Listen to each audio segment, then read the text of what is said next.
रत्नागिरी जिल्ह्यातील लोटे औद्योगिक वसाहतीत लक्ष्मी ऑर्गॅनिक इंडस्ट्रीज लिमिटेड नावाच्या एका कंपनीचा केमिकल बनवणारा मोठा कारखाना आहे। मागील अनेक महिन्यांपासून ही केमिकल आरोग्याला प्रचंड घातक असल्याचं सर्वत्र चर्चिलं जात आहे। अशा परिस्थितीत मानवी जीविताला प्रचंड धोका असणारा हा प्रकल्प थांबवावा यासाठी मागील सुमारे 3 महिन्यांपासून त्या कारखान्याच्या बाहेर धरणं आंदोलन सुरू आहे।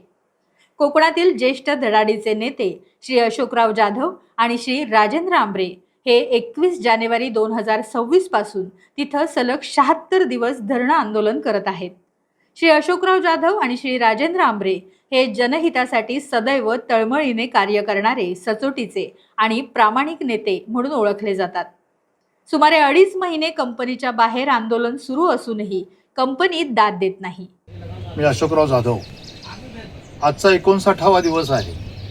लक्ष्मी ऑर्गॅनिक कंपनीच्या समोर जे पिपास बनवते ते अत्यंत घातकी विघातक जे केमिकल आहे, त्यामुळे ते केमिकल पूर्णपणे बंद करावं, त्याचं उत्पादन बंद करावं म्हणून लक्ष्मी ऑर्गॅनिक कंपनीच्या समोर गेले 59 दिवस आम्ही धरणे आंदोलन करत बसलो आहोत। माझे सहकारी माझ्याबरोबर राजेंद्र आंबरे, त्याचबरोबर बाकी इतर सहकारी उदय घाग, सुबोध सावंत देसाई,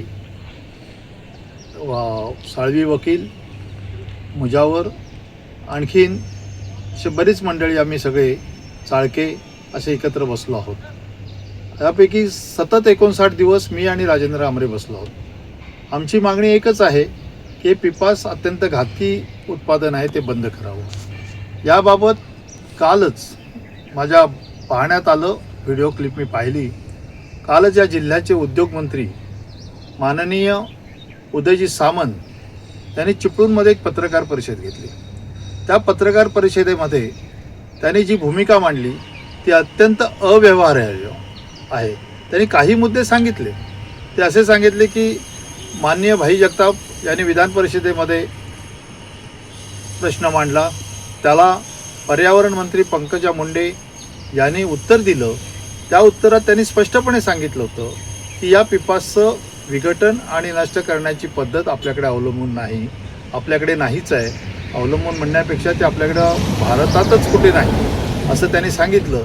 आणि त्याचबरोबर उद्योगमंत्री असं कालच्या पत्रकार परिषदेत सांगतायत की आंदोलना मी 7 वेळा बाईट दिली, 8व्या वेळा द्यायचं असलं देतो, 9व्या वेळा द्यायचं असलं देतो, पण आमचं असं म्हणणं आहे त्यांनी आम्हाला बोलवावं आंदोलनकर्त्यांनी, मी यावं। सामंत साहेब, मला व्यक्तिगत तुमच्याविषयी काही बोलायचं नाही, पण आपण ज्या पदावर बसलेले आहात त्या पदाला आपण न्याय देऊ शकत नाही। हे जे आंदोलन चालू आहे हे फक्त एकट्यापुरतं आमच्यापुरतं मर्यादित नाही आहे किंवा आमच्या काही व्यक्तिगत मागण्या आहेत म्हणून नाही आहेत। हे जे आंदोलन आहे हे जनतेच्या जीवाला धोका आहे, संपूर्ण जनतेच्या जीवाला धोका आहे, कोकणाला धोका आहे। आणि त्यात आपण आणि आपले सर्व कुटुंबीय आणि आपले नातेवाईक आणि हे सगळे येतात, याचं भान ठेवावं। आम्हाला हे बोलायची गरज नव्हती। आम्हाला वाटलं आपण 4-5 वेळा निवडून आलेले आहात, बरीच वर्ष आपण मंत्री राहिलेले आहात, पण आपल्याला किमान कोकणाची काही जाण असेल। इथल्या आमदारांना नाहीच आहे, इथल्या लोकप्रतिनिधींना नाहीच आहे, त्याच्यामध्ये सुद्धा आपली गणना होते आहे। आपण उद्योगमंत्री आहात, आपण उद्योगमंत्री असताना कोणताही उद्योग या जिल्ह्यामध्ये यायचा असेल, राज्यामध्ये यायचं असेल तर त्याची शहानिशा पहिली आपल्या खात्याकडून होते। त्याच्यानंतर ते आपणच पर्यावरण खात्याला ते विचारायचं असतं आणि पर्यावरण खात्याने मंजूर दिल्यानंतरच तो उद्योग येतो आणि मग कामगारांचा प्रश्न येतो। आपण तिन्ही खात्यांचा उल्लेख केलात म्हणून मी बोलतो। आणि कामगारांचा ज्याच्यामध्ये जेव्हा उल्लेख करता त्यावेळेला या कंपनीमध्ये काम करणारे कामगार सुद्धा, त्यांच्या जीवाला सुद्धा भीती आहे, हे आपण लक्षात घ्या। जशी आम्ही इथं आंदोलनकर्त्यावर बसलो, आमच्याच एकट्याच्या जीवाला भीती आहे म्हणून बसलो नाही आहे, आमच्या एकट्याचं काही येणं देणं आहे म्हणून आम्ही बसलो नाही आहे, किंवा आमचं एकट्याचंच काही जमीन या MIDCने घेतली अशातला भाग नाही आहे। या लक्ष्मी ऑर्गॅनिक कंपनीमुळे संपूर्ण किमान हवाई रेंजप्रमाणे 200 किलोमीटरच्या लोकांना जीवांना भीती आहे म्हणून आम्ही इथे बसलो आहोत। आपल्याला जर न्याय द्यायचाच असेल तर आपण 2 मिनिटात देऊ शकता। आपण पर्यावरण मंत्र्यांना सांगू शकता, पर्यावरण मंत्र्यांनी असं सांगितलं तर आणखीन काय हवं असं आहे, नाही तर पर्यावरण मंत्र्यांनी हे पिपास चं उत्पादन बंद करावं असं कंपनीला पत्र द्यावं आणि त्याचबरोबर त्यांच्या खात्याला पत्र द्यावं आणि उद्योगमंत्री म्हणून आपल्याला पत्र द्यावं आणि आपण ते पत्र आपण ह्याच्यामध्ये लक्ष्मी ऑर्गॅनिकला लागू करावेत.